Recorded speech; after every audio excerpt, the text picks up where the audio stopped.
Ain't no intro. These are a bunch of short clips, pretty much from when I had to go over to Tim's. I think things are getting complicated, but I'm very busy. But I when I do have time, I gotta run over there and do what I can do to get the car finished a little bit quicker. So, Tim did not like my oil return line. I didn't really like it either. But when you can't weld, this is what you do. You just buy a bunch of adapters and make them all work, you know. But the adapter that was right in the middle of this one was kind of narrow. Tim suggested that we pull it out and get rid of all the extra adapters and just weld one solid piece together, which made sense. So that's what this is, and I think a little bit later I go over some, just adjust some fuel lines, you know, just try to neaten up the engine bay a little bit. Taking this from there, so our new piece will just screw into that and go right on the turbo. And after that, we'll try and put this compressor housing on, nice powder coated. Nuts and bolts. Looking good. Alright, I'm gonna get to it. Placing that one and that nut with that one and that nut. And parking it back on that. Push that grommet. So, right before throwing this on, I took this grommet out and sliced it. You want to run to the hardware store with you? Sure. And so we can park this out the way and get it in there too. This doesn't fit. This one. Can I get it on there? No, it's not the right thread. It is. Definitely not. Oh, it's supposed to take the same thread as what was on it. So, old gasket, kind of cooked. I think it was just swollen. I can't find the other part I threw away. It's somewhere anyway, but it's kind of like swollen. Now, I'm gonna put another one on. That's our new piece. Just eliminated like 2 other joints. 2 other potential points of failure. You know, I'm not. I've got a few farts in my footage. All right, I'm gonna throw it back all together, and then I gotta go home. All right. So last adapter off. Male to female, 10 to 12. So now we should be looking good. It should be like a A to B sort of situation now. And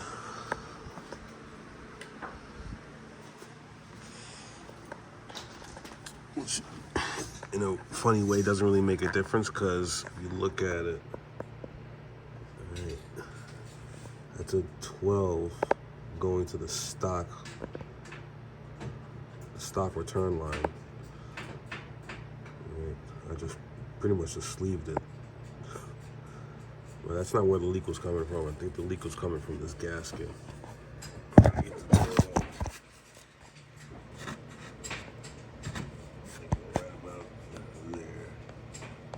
Pour lighting in.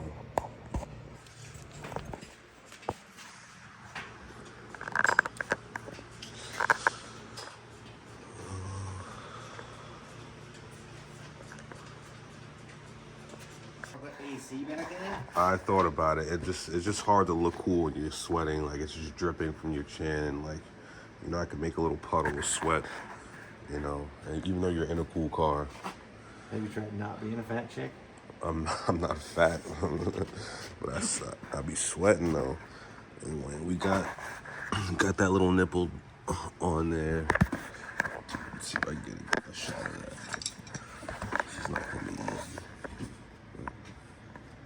But see, the return is now extended, shortened, if that makes any sense, and powder coated with a new gasket. Right now we're going at these fuel lines. I think we just heat shrunk this one. I'm gonna shorten it up and park the FPR over there, right about there. All right, Tim added these little rib nuts to park some stuff up there. It's pretty clean. You know, this car might have a chance at being respectable. I can't say without laughing. All right, ain't no outro. Here's all of our fuel lines. I'm about to trim them. There's tape. I'm about to cut. Shortening that one, taking the tip off of that, putting the ends back on, and putting it all back together. And then we're gonna move to something else down there, and whatever else. Ain't no intro. This Mark 4 12 valve is in here for maintenance. It's got a bunch of little funky things like wrong with it, but I think the main thing it came in here for was chains and guides. But on the way in, I've been like finding like little interesting things. It's not even like crazy. It's just like a random loose bolts. There's a lot of loose. You can see that, right? But I haven't touched that yet. Right? And it also looks cross-threaded. And then look at the one behind it. Right, so it's a lot of that. I found, let's see, I think there was something else that was leaking other than this valve cover. Right, oh look, there's supposed to be 4 bolts that hold in a coil pack. Right, here's one missing. Right. Other one missing, and the 4th one is also missing. You can't get a shot of it, but here's actually where it's supposed to mount.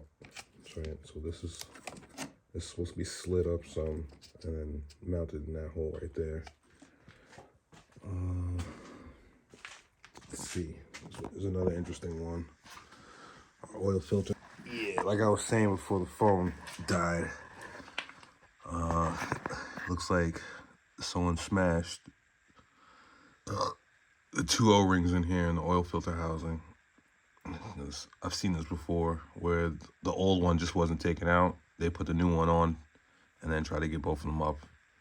So that's like a definite clear oil leak. And then you see also this oil seal, the gasket. That's another thing we're changing on this as well. And then I found a leak right up here. I'll be addressing that. To get it out. Oh, that's another fart. Sorry. To finish getting it out, we're left with, let's see, just axle bolts. All right, 6 of those, and 6 more over there. We have our slave line to do, and these 6 bolts to get off the manifold. Our power steering lines, feed and return. Right, this side is held on with a couple of 13s that wrap around the transmission side, and this one is just like a gravity fed from the reservoir. So you pop this one off as kind of as fast as you can and hold it up or clamp it. And I think this one continuously pees. One of them always pees. Right, the phone died again, or I think it's ran out of storage, one or the other. Anyway, left with axles, 6 exhaust bolts, and power steering, feed and return, and it'll be out on the floor, and then we can start the cleaning, disassembly, and reassemble. But let's get getting cold. It's Christmas night. I'm about to go and take a shower, eat something. So ain't no outro.